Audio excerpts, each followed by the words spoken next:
Bismillahirrahmanirrahim. Alhamdulillahi Rabbil alamin. Wassalatu wassalamu ala sayyidil mursalin wa ala alihi wa ashabihi ajma'in. Assalomu alaykum, hurmatli hidoya darsi ishtirokchilari. Bugun sizlar bilan faslun fi ru'yatil hilal, ya'ni hilalni ko'rish borasidagi yoki haqidagi bo'lim degan mavzuni vaqtimiz imkon berganicha inshaalloh o'qib o'rganamiz. Bismillahirrohmanirrohim. Qala al-Quduri rahimahulloh: "Wa yanbaghi lin-nasi an yaltamisu al-hilala fil yawm at-tasi' wal-'ishrina min Sha'bana fa in ra'awhu samu wa in ghumma 'alayhim akmalu iddata Sha'bana 30 yawman thumma samu." Hurmatli darsimiz ishtirokchilari, hozirgi o'qib o'tgan matnim bu Quduriyning muxtasar asarlaridan bo'lim. Bu Hanafiy fiqhidagi ro'zani oyining ko'rishga doir qoida shu. Burhoniddin Marg'iloniy hidoyaga dastlab ana shu matndan olib qo'yib qoidani, Hanafiy fiqh qoidasini, ya'ni oy ko'rish borasida, Ramazon oyini ko'rish borasidagi qoidani qo'yib, keyin bu kishi izohlaydi masalani odatlariga ko'ra. Ma'nosi Quduriy rahimahulloh aytayaptilar. Bu yerdagi arab tilidagi yanbag'i degan ma'nodan murod, ya'ni musulmonlarga vojib bo'ladi degan ma'nodadir. Vojibligi ya'ni farzdir. Farzligi ham farzi kifoyadir. Ya'ni musulmonlardan bittalari oyni chiqishini izlasalar, qolganlaridan soqit bo'ladi. Ammo hamma beparvo bo'lib, yangi oyni chiqishiniga e'tibor bermasa, butun musulmonlar, o'sha yurtdagi musulmonlar farzni tark qilib osiy bo'lgan bo'ladilar. Matnda aytilyaptiki, odamlarga vojibki, ayyaltamisul hilal degani hilal deb arab tilida yangi chiqqan oyni aytiladi. Ana shu oyni qidirmoqliklari vojib bo'ladi Sha'bon oyining 29-kunida. Buning vaqti qachon bo'ladi? Quyosh zavolga og'gandan boshlab bo'ladi. Kishi kunning birinchi yarmida qidirmaydi yangi oyni. Kunning ikkinchi yarmida quyosh zavolga ketib og'a boshlagan davridan boshlab to og'gungacha bo'lgan, g'urubgacha bo'lgan davrda yangi oyning chiqdimi deb izlashlari samodan, osmondan kerak bo'ladi. Fa in ra'awhu, agar odamlar yangi oyni ko'rsalar, somu, ro'zani tutadilar degani, ertasidan boshlab ro'zador bo'ladilar degani. O'sha oqshom kechasi saharlikka turadilar va Ramazon ro'zasini niyat qiladilar degan. Va in ghumma alayhim, agar odamlar uchun hilol oyi to'sib qo'yilsa, betdagi g'umma lafzi g'amam lafzidan olingan bulut ma'nolarini bildiradi. Lekin bu yerdagi g'uttiya aw sutira, ya'ni o'rab bekitib qo'yilsa yoki to'sib qo'yilsa deganidir. Bundan ma'no havo bulutli bo'lsa yoki tumanlik bo'lsa yoki bo'lmasa biror nima yog'ayotgan bo'lsa, ya'ni yangi hilolni ko'rishga monelik yuzaga kelsa odamlarga, ular va natijasida ko'ra olmay qolsalar, akmalu iddata Sha'bana 30 yawman. Ana ular Sha'bon oyining sanog'ini 30 kunga yetkazib qo'yadilar. Summa somu, ana 31-kunidan boshlab, ya'ni 30 kun bo'lgandaki, o'sha oyning oxiri 30 kun tugadi hisoblanib, ana undan keyingi kundan ro'zani tutadilar dedilar. Endi Burhoniddin Marg'iloniy Quduriy rahimahulloh mana bu qoidani yozib qo'yishlariga asos nima desa, izohlab aytayaptilarki, liqawlihi sallallohu alayhi va sallam, sumu li ru'yatihi va aftiru li ru'yatihi va in ghumma alaykumul hilalu fa akmilu iddata Sha'bana 30 yawman. Sizlar hilol oyini ko'rib ro'za tuting va yangi hilol oyini ko'rib ro'zalaringizni oching. Ya'ni Ramazon oyi tugagan bo'lsa, Shavvol oyining yangi oyi chiqqan bo'lsa, demak Ramazonni to'xtatib roza tutishni, ana endi siz yangi oyda og'izlaringizni oching, roza tutmang degan mazmundagi lafz. Agar sizlarga har ikkalasida ham Ramazon oyining hiloli ham, bu yerdagi hadisda fa in g'umma alaykumul hilalu degani, agar sizlarga Ramazon hiloli to'sib qo'yilsa, ya'ni ko'ra olmay qolsangiz, fa akmilu iddata sha'bana 30 yawman, ana Sha'bon oyining sanog'ini 30 kunga yetkazib qo'ying, to'ldiring degan mazmundagi Rasul alayhissalatu vassalomning hadislarini, hadis-i shariflarini dalil qilib keltirmoqda. Va li annal asla baqa'ush shahri fala yunqalu anhu illa bi dalilin va lam yujad. Mana bu yerda asos qoida shahrni davom etishi, ya'ni Sha'bon oyini davom etishi. Biz bilamizki, musulmon taqvimiga ko'ra qamariy tartib bo'yicha oylar 30 kundan iborat bo'ladi yoki undan kamroq bo'ladi, agar yangi oy ko'rilsa. Shuning uchun ham Burxoniddin Marg'iloniy aytayaptiki, bu masalada, yangi oyni ko'rish masalasida va kishiga yangi oyni ko'rilmay ko'rishga imkon bo'lmay qolgan vaqtida tabiatdagi biror uzr sabablik, yomonlik sabablik, ana bunda payg'ambar alayhisolatu vassalomni hadisi shariflarda bayon qilinganidek Sha'bon oyini 30 kun qilib to'ldiring deganda, mana shu masalani sababini tushuntiryaptiki Burxoniddin Marg'iloniy. Asl qoida Sha'bon oyining davom etishi. Ya'ni musulmonlar 29-kuni yangi oyni qidirdilar, yangi oyni topa olmadilar. Demak, hali topa olmaganlaridan keyin Sha'bon oyi davom etyapti degan xulosaga kelish kerak bo'ladi. Fala yunqalu anhu illa bidalilin. Demak, o'sha davom etayotgan mavjud oydan yangi oyga faqatgina dalil orqali o'tiladi deyapti. Dalil nima desa, odamlar yangi chiqqan oyni ko'rishlari dalil. Falam yujad, yangi hilol chiqqani yo'q, dalil yo'q. Demak, nima qilinar ekan? Ikmalul idda bo'ladi. Ya'ni Sha'bon oyini 30 kunga to'ldirib qo'yish yuzaga keladi. 30-kundan keyingisini yangi oyni 1-kuni deb e'tiborga qilinadi va 30-oqshom musulmonlar turib, ana Ramazon oyini ro'zasiga niyat qiladilar. Qola Quduriy rahimahulloh aytayaptilar, bu masaladagi, bu bobdagi ikkinchi masala. Va la yasumuna yawmash-shakki illa tatawwuan. Musulmonlar shak kuni ro'za tutmaydilar. Biroq nafl o'laroq, nafl ro'za tutsalar joiz bo'ladi.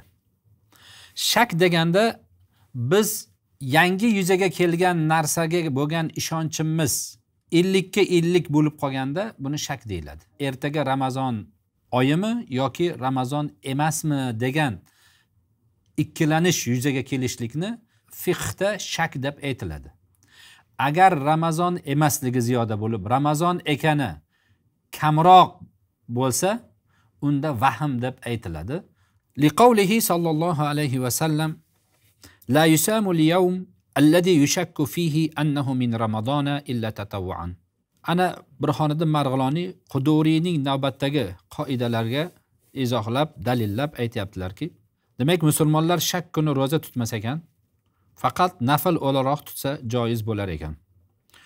Unga asos esa Rasul alayhissalatu vassalomning hadislari bo'lib, Janob alayhissalatu vassalom u kun Ramazondanmi yo'qmi ekanida shubha qilingan, gumon qilingan kun roza tutilmaydi.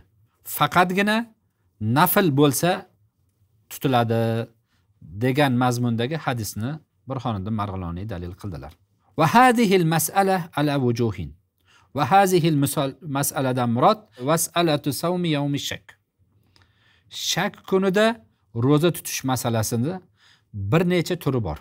Ahaduha, ulardan birinchisi ayyanviya al-muslim sawma ramadana wa huwa makruhun indana lima rawayna. Musulmon kishi shak kunida Ramazon rozasini niyat qilib roza tutishi. Bu ushbu turda roza tutish va huwa makruhun indana bizning mazhabimizga ko'ra makruhdir. Bunga sabab lima rawayna, biz rivoyat qilgan yuqoridagi hadis. O'sha kuni Ramazondanmi yoki yo'qmiligi haqida gumon qilingan kunda roza tutilmaydi degan janobimizning hadislariga asosan kim o'sha shak kunida Ramazon rozasidan deb niyat qilsa, demak uning tutgan rozasi makruh bo'lar ekan. Va li'annahu tashabbuhun bi ahli al-kitab li'annahum zadu fi muddati sawmihim. Qolaversa, bu masalada makruhligining yana bir sababi bu kunda roza tutishlikda ahli kitoblarga o'xshab qolish bor. Qaysi jihatdan o'xshatib qo'yadi? Chunki ahli kitoblar o'zlarining rozalarini muddatiniga ziyoda qilib qo'yganlar. Ya'ni Alloh subhanahu va taolo ularga bir muddatni Ramazon deb belgilab bergan bo'lsa, ular ana shu belgilangan muddatdan ham ziyoda qilib rozani tutganlar. Farz o'laroq. Musulmon kishi ham Alloh subhanahu va taolo Qur'oni Karimida man shahida minkumush shahra falyasumhu dedi. Ya'ni kim Ramazon oyiga shohidlik qilsa, ya'ni guvoh bo'lsa, demak u odam roza tutsin dedi. Ramazon oyini kirganiga dalil yo'q. Dalil yo'q, demak u kun yavmush shak hisoblanadi. Shunday ekan, agar u Ramazon rozasi deb niyat qiladigan bo'lsa, bordi-yu o'sha kun Sha'bon oyidan bir kun bo'lib qolsa, u Ramazon rozasini 31 kunga ziyoda qilgan bo'ladi. Ya'ni bir kun qo'shib qo'ygan bo'ladi. Ahli kitoblarga o'xshab belgilangan muddatdan ziyoda tutgan bo'ladi. Shuning uchun ham makruh bo'ladi. Summa ana bu odam Ramazon rozasini niyat qilib tutdi shak kuni. In zahara anna hazal yawma min Ramadona yujzi'uhu. Bordi-yu o'sha niyat qilib tutgan kuni Ramazondan bo'lib chiqsa, o'sha kuni Ramazon bo'lib chiqsa, demak uning tutgan rozasi Ramazonning o'rniga o'tadi. Ya'ni Ramazon rozasini o'rniga o'tadi. Yujzi'uhu degani shu. Li'annahu shahida ash-shahra. Chunki bu odam o'sha Ramazon rozasiga guvoh bo'lgan. Hal zurga yuqorida aytib o'tgan oyatimga kabi. Va somahu, va shuning uchun ham u o'sha rozani tutgan hisoblanadi. Va in zahara annahu min Sha'bana kana tatawwan. Agar o'sha kun, shak kun Sha'bon oyidan bo'lib chiqsa, unda uning tutgan rozasi nafl roza bo'lib qoladi. Garchi u farz rozani niyat qilgan bo'lsa ham. Va in aftara lam yaqdihi. Agar u o'sha kuni Sha'bon oyi ekanligini bilganidan keyin niyat qilgan rozasini buzib yuborsa, o'sha kungi rozani qazosini tutib bermaydi. Li'annahu fi ma'nal maznun. Chunki u savm maznun ma'nosida, gumon qilingan ma'nosida bo'ladi. Ya'ni gumon qilinganga o'xshab qoladi degan mazmunda aytayapti. Bu kishi li'annahu maznunun deb zonning haqiqatini emas, balki ma'nosi deb tushuntiryapti. Chunki haqiqati zon qanaqa bo'ladi, haqiqiy gumon qanaqa bo'ladi desa, ana shu bir ishni bajargani aniq, lekin u xotirasidan faromush bo'lib bir sababga ko'ra ikkilanadi, bajargani yoki bajarmagani. Va u bajarmadim degan gumon bilan uni qaytar bajarishga kirishadi. Mana bu haqiqati zon bo'ladi. Keyin bajarayotganda biladiki, bu uni nima qilgan ekan? Ikkinchi marta bajarayotganda asnosida biladiki, uni bajargan ekan. Demak, u bilib xotiraga tushsa, bu haqiqiy nima bo'ladi? Maznun bo'ladi. Ammo bu yerdagi bu masalada esa bu odam aytayaptiki, mana bu shak kunidagi roza tutgan odam shak kunini roza kuni deb niyat qilyapti va Ramazon oyining rozasi deb aytayapti. Shuning uchun ham bu maznun ma'nosida bo'ladi degan bir xonada Marg'iloniy. Ana ikkinchi turi esa ayyanviya an vajibin akhara. Musulmon kishi shak kunida boshqa bir vojibni niyat qilishligidir. Zimmasida qazo rozasi bo'lsa, o'sha qazo rozasini niyat qilib shak kuni roza tutib olsa, yoki zimmasida nazr yoki kafforat rozalari bor edi, ana o'shalarni deb rozani tutib olsa, bu ham va huwa makruhun aydan, bu ham bizga ko'ra makruh hisoblanadi. Lima ravayna, biz yuqorida rivoyat qilgan hadisga asosan qaysiki Rasul alayhissalotu vassalam la yusamul yawm alladhi yushakku fihi annahu min ramadona degan hadisi shariflari. Ya'ni bu kun Ramazon kuni borasida shubha qilingan kunda roza tutilmaydi degan hadisi sharifga ko'ra o'sha kunda shak kunida zimmasidagi boshqa farz bo'lgan rozani niyat qilishligi ham makruh ekan. Illa anna haza dunal awwali fil karaha. Biroq buning makruhligi avvalgi yuqorida Ramazon rozasidan deb niyat qilib tutgan rozaning makruhligidan ko'ra darajasi pastroqdir. Nega? Chunki avvalgi Ramazon rozasini tutish borasida Rasul alayhissalotu vassalamdan hadis bor edi. U ham bo'lsa Rasul alayhissalotu vassalam la tataqaddamu sawma ramadona bi sawmi yawmin va la bi yawmayni deganlar. Ya'ni Ramazon rozasini bir kun yoki 2 kun avvaldan qarshilamanglar. Ya'ni Ramazonga kirib kelmanglar degan mazmunda. Roza tutib Ramazonga kirib kelmanglar degan hadisi sharif borligi uchun avvalgi masalamizdagi Ramazon rozasini niyat qilib kirib borishligi nazarda tutilgan. Bu yerda o'sha u odam demak belgilangan muddatdan ko'ra ziyoda qilib qo'yapti, ham ahli kitoblarga o'xshab qolyapti. Ammo bunda esa bu Ramazon rozasini emas, boshqa vojibni niyat qilyapti. Shuning uchun ham uning karohatiga qaraganda, avvalgi masaladagi rozaning karohiyatiga qaraganda, bu keyingi masaladagi rozaning karohiyati darajasi pastroqdir degan. Summa in zahara annahu min ramadona yujzi'uhu liwujudi asli niyya. So'ngra bu odam endi o'sha shak kunida boshqa zimmasidagi vojibni, ya'ni farz bo'lgan rozani niyat qilib tutib oldi. Agar o'sha kun Ramazon kunidanligi ma'lum bo'lib qolsa, o'sha kuni boshqa vojibni deb niyat qilgan rozasi Ramazon rozasiga o'tadi. Nima uchun? Li vujudi asli niyya. Biz avvalgi darsimizda aytgan edik, biz Ramazon oyida mutlaq niyat bilan yoki har qanday niyat bilan rozani niyat qilsa, rozasi joiz bo'ladi deb o'tgan darsda aytganmiz. O'sha yerda asli niyatni asli bor. Ya'ni roza tutish niyatni aslidir. Ammo uning vasfi bor. Ya'ni zimmamdagi qazo rozamni tutyapman yoki bo'lmasa nazr rozamni yoki kafforat rozamni tutyapman degan rozaning sifatlari ham bor. Ramazon oyida sifatlangan niyat bilan niyat qilsa, bizni Hanafiy mazhabida niyatni asli e'tiborga olinadi, vasfi e'tiborga olinmaydi. Shuning uchun vasfining ziyoda bo'lishiga e'tibor yo'qdir degan Hanafiy olimlari. Va in zahara annahu min sha'bana, agar o'sha shak kunidagi boshqa vojibni niyat qilib tutgan kishiga o'sha tutgan kuni Sha'bon oyidan ekanligi ma'lum bo'lib qolsa, faqad qila innahu yakunu tatawwuan. Bir rivoyatda aytiladiki, bu u kishi uchun nafl roza bo'lib qoladi. Li'annahu manhiyun anhu.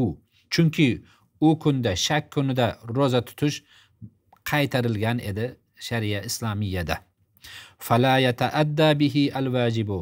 Shuning uchun o'sha kunda, ya'ni roza tutish mumkin bo'lmagan kunda tutganligi sababli ham o'sha tutilgan roza bilan vojib bo'lgan ibodat ado etilgan bo'lmaydi. Va qila yujzi'uhu anilladhi nawahu. Bir rivoyatda esa o'zi niyat qilgan rozasining o'rniga o'tadi, joiz bo'ladi deyilgan. Va huval asahhu. Burxoniddin Marg'iloniy aytibdilarki, mana shu ikkinchi rivoyat quvvatliroq, sahihroqdir dedilar. Li'annal manhiya anhu, ya'ni shak kunida roza tutishdan qaytarilish, va huwa taqaddum ala ramadona bi sawmi ramadona. Bu ham bo'lsa, ya'ni shak kunida roza tutilishdan qaytarilishi, bu manhiya anhu bo'lgan roza, ya'ni tutish mumkin bo'lmagan roza, bu Ramazon oyiga bir kun avvaldan Ramazon oyini yoki 2 kun avvaldan Ramazon oyi deb roza bilan kirib borishlikdan qaytarilgan. La yaqumu bi kulli sawmin. Shunday ekan, shak kunidagi roza agar u vojibun oxir niyati bilan tutgan bo'lsa, u hamma rozani ham o'z ichiga qamrab olmaydi dedilar. Demak, bu boshqa niyatda vojibun oxir deb niyat qilgan bo'lsa, u Ramazon ro'zasini maqsad qilmagan. Shuning uchun ham o'sha shak kunidagi tutgan ro'zasi nafl ro'zaning o'rniga o'taveradi va mana shu quvvatli so'zdir. Bixilofil yawmil Eid. Burxonida Marg'iloniy aytayaptilarki, Hayit kunidagi tutilgan ro'zaning hukmi bunday emas. Li'annal manhiy anhu, chunki Hayit kunida ro'za tutishdan qaytarilgani, ya'ni qaytarilgan ro'za va huwa tarkul ijaba. Bu o'sha kunida ro'za tutmaslikni talab qilingan edi, ana shu talabga javob qilishni tark qilingan bo'ladi. Shuning uchun Hayit kunida Ramazon ro'zasini debmi, vojibun oxir debmi yoki nafl deb niyat qilsa, ro'za bo'lmaydi. Bunga sabab esa ijobatni tark qilish bo'lganligi sabablikdir. Ijobat nima edi? Sumu li ru'yatihi va aftiru li ru'yatihi. Yangi hilolni ko'rganda ro'za tuting, yangi hilolni ko'rganda ro'zangizni oching edi. Ana shu Hayit kuni yangi hilol yuzaga kelgan bo'lsa, chiqqan bo'lsa, demak unda shoriy tomonidan mukallafga talab bor edi. Ana talabga da'vatga ijobat bo'lmaganligi uchun ham ana shu kundagi tutgan ro'za bo'lmaydi. Yulazimu kulla sawmin.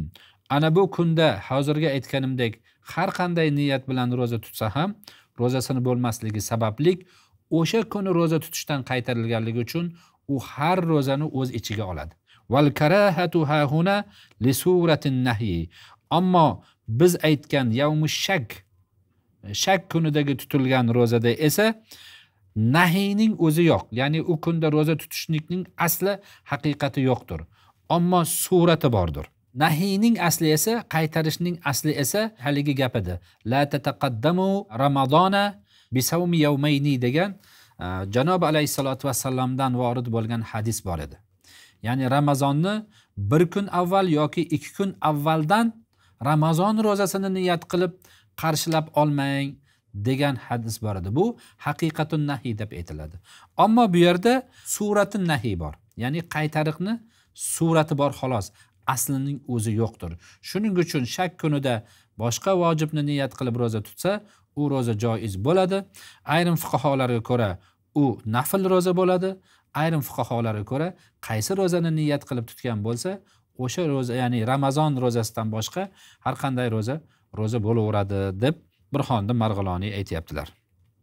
Vassalisu, mana bu 3-chi turi, shak kunida tutiladigan ro'zaning 3-chi turi ayyanviya yawmash shakki at-tatawwu'a. Kishi shak kunida nafl ro'zasini tutishidir. Ya'ni bu odam shak kuni men subhidan boshlab nafl ro'zani tutishni niyat qildim, ro'za tutib oldi. Va huwa g'ayru makruhin lima ravayna. Bu shak kunida nafl ro'zani niyat qilib tutib olishi bizning mazhabimizga ko'ra makruh emas. Biz rivoyat qilib o'tgan hadisga asosan Rasul alayhisolatu vassalam la yusam al-yawmul ladhi yushakku annahu min Ramadona illa tatawwu'an dedilar.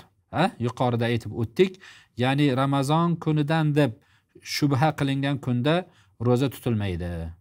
Biroq nafl o'laroq tutilsa joizdir degan mazmundagi hadisga asosan o'sha kuni nafl deb niyat qilsa joizdir. Va huwa hujjatun ala Shofi'i rahimahulloh fi qawlihi yukrahu ala sabilil ibtida'i. Mana bu gapimiz Shofi'i rahimahullohning zararlariga, ya'ni u kishiga qarshi bu hujjatdir. Ki Shofi'i rahimahulloh aytadilarki, ala sabilil ibtido deb, ya'ni dastlab avval ro'za tutmayotdi. O'sha kunini o'zida, shak kunini o'zida nafl ro'za tutib oldi. Agar mana shu shak kunini o'zida ro'za tutib olgan bo'lsa, demak u makruh deyiladi. Ibtidodan murod bu yerdagi o'sha boshqa avvaldan tutib kelmasdan nafl ibodatlarni o'sha kunni o'zida. Yoki bo'lmasa kishi seshanba, payshanba kunlari odat qilgan nafl ro'zalari bor edi. Agar u o'sha kunga shak kuniga to'g'ri kelib qolsa, makruh emasdir Shofi'ga. Ammo faqat o'sha kunini o'zida tutsa, Shofi'i rahimahullohga ko'ra makruhdir. Val muradu bi qawlihi sallallohu alayhi va sallam la tataqaddamu Ramadona bi sawmi yawmin wala bi sawmi yawmayni. Al-hadisa. Ana Burxoniddin Marg'iloniy aytayaptilarki, Shofi'i rahmatulloh alayhi ham ushbu dalilni o'sha kuni roza tutish makruh degan so'zlarga dalil qilib keltirgan ekanlar. Ramazonni bir kun avvaldan yo 2 kun avvaldan roza bilan qarshilab olmang degan hadisni dalil qilgan ekanlar. U kishi ham Burhoniddin Marg'iloniy aytayaptiki, bu hadisdan maqsad deyapti at-taqaddum bi sawmi Ramazona. Ya'ni Ramazon rozasini bir kun avvaldan tutib olish deb tushunishimiz kerak. Li'annahu yu'addihi qabla awanihi. Ana bir kundan avval Ramazon rozasi deb shak kunini niyat qilib olsa, u hali vaqti kelmagan ibodatni ado qilishga olib kelib qo'yadi dedilar. Summa in wafaqa sawman kana yasumuhu fas-sawmu afzalu bil ijma'i. Agar odatda tutayotgan nafl rozasi ana shu shak kuniga to'g'ri kelib qolsa, bir kishi har seshanba yo har payshanba yoki har dushanba roza tutib yurar edi. Ana shu nafl roza shak kuniga to'g'ri kelib qolsa, shak kunida roza tutgani afzaldir. Bu fuqaholarning ijmosiga asosan. Va kaza idza sama 3 ayyamin akhir ash-shahri fasa'idan. Shuningdek, Sha'bon oyining oxirgi 3 kunida roza tutsa yoki 3 kundan ziyoda muddatda roza tutib Ramazonning rozasiga ulab yuborsa ham rozasi joiz bo'laveradi, bizga ko'radir, makruh emasdir. Va in afradahu, agar kishi shak kunida yolg'izlatsa degani faqat o'sha kunning o'zida naflni niyat qilib roza tutgan bo'lsa, faqad qila al-fitru afzalu. Bir rivoyatda og'zini ochib yuborgani afzaldir. Ihtirozan an zohirin nahyi, nahyining zohiridan kelib chiqib o'zini asrab shu nahyini taxtiga ostiga kirib qolmaslikdan saqlanish uchun o'sha rozasini ochib yuborgani afzaldir deganlar bir rivoyatda. Va qila as-sawmu afzalu. Bir rivoyatda esa o'sha tutgan rozasini davom ettirib rozasini tutaverishi afzalroqdir deyilgan. Iqtida'an bi Ali va Aisha radhiyallohu anhuma fa innahuma kana yasumanihi. Ali va Aisha radhiyallohu anhuga iqtido qilib o'sha kuni rozani tutgani afzaldir deyilgan. Chunki ularning har ikkovlari ham shak kunida roza tutar edilar. Val muxtoru, ana endi ikki xil gap bor ekan bu masalada, faqihlar o'rtasida ikki xil qarashlar bor ekan. Ularning har ikkalalari ham o'zlariga yarasha dalillari bor.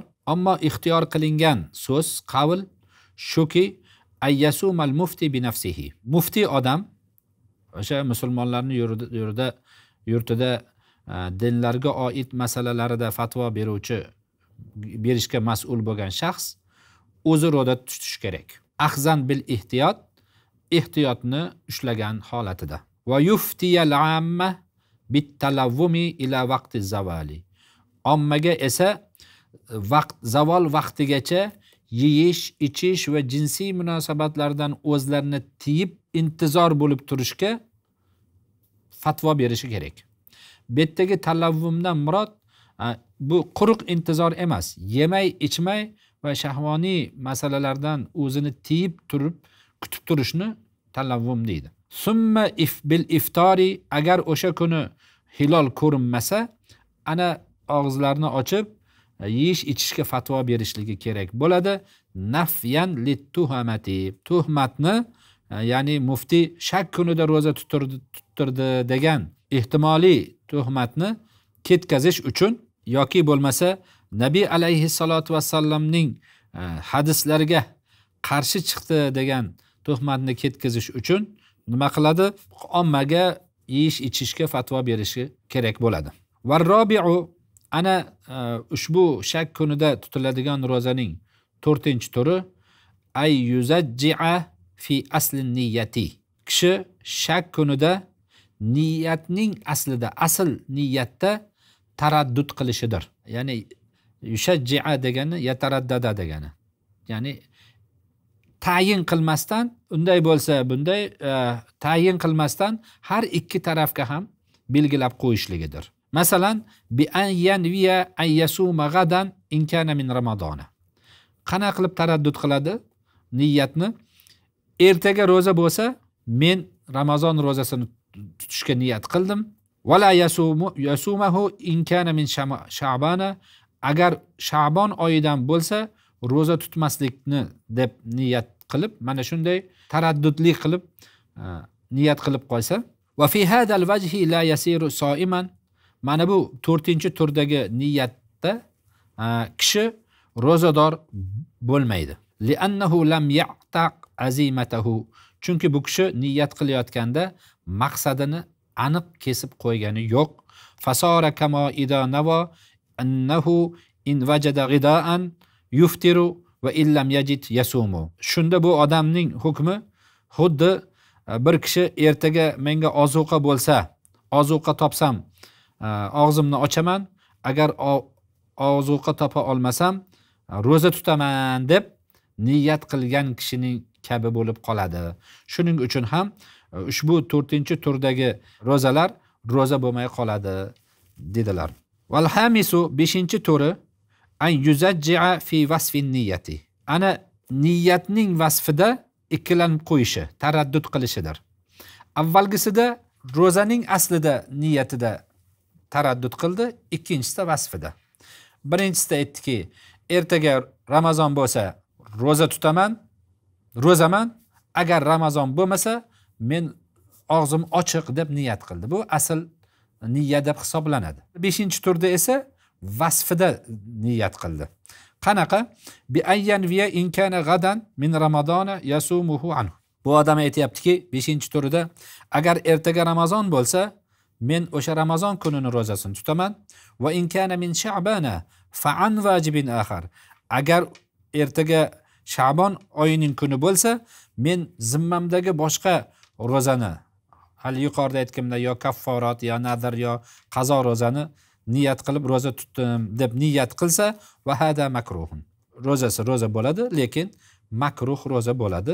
Nima uchun? Li taraddudihi bayna amrayni makruhayni, ikki makruh bo'lgan ishning o'rtasida taraddud qilgani uchun. Ya'ni shak kunida Ramazon rozasi deb niyat qilish makruh edi, yuqorida aytib o'tganimizdek, va vojibun boshqa bir vojibni deb niyat qilib roza tutish ham shak kunida joiz emas edi. Ularning har ikkalalari ham makruh edilar.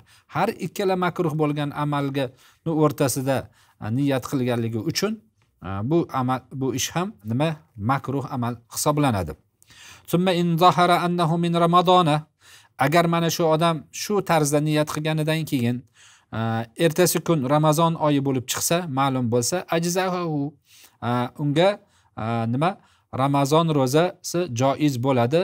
Li adami taraddudi fi asli niyati, ana niyatning aslida taraddud qilmaganligi sababli. Ya'ni ertaga men roza bo'lsa men roza tutaman deb aytgani uchun rozasi roza joiz bo'laveradi. Va in zahara annahu min sha'ban la yujzi'uhu an wajibin akhara, agar o'sha shak kuni Sha'bon kuni ekanligi ma'lum bo'lsa, boshqa vojib deb niyat qilgan rozasi joiz bo'lmaydi. Li annal jihata lam tasbut li taraddud fiha, chunki roza tutgan kishi o'sha kunda ikkilanganligi sababli u niyat qilgan, ya'ni vojibin oxir niyati jihatdan murod shu. Ana shu vojibin oxir jihati qat'iy bo'lmagan. Ya'ni aynan falon kun falon rozani tutaman deb sifatini aniqlashtirmaganligi uchun, niyatning vasfini aniqlashtirmaganligi uchun, qat'iy qilmaganligi sababli bu rozasi joiz bo'lmaydi. Va aslun niyyati la yakfihi, vojibin oxir, ya'ni Ramazon rozasidan boshqa har qanday rozalarda, xossatan ana shu kafforat, nazr yoki bo'lmasa qazo rozalarida biz avval ham aytib o'tganmiz, niyatning asli o'zi kifoya qilmaydi bunday rozalarni tutish uchun, ularni vasfini ham tayinlab qo'yish kerak edi. Lekinnahu yakunu tatawwuan, lekin bu ushbu tutgan rozasi nima bo'ladi? Nafl roza bo'lib qoladi, g'oyra mazmunin bil qado.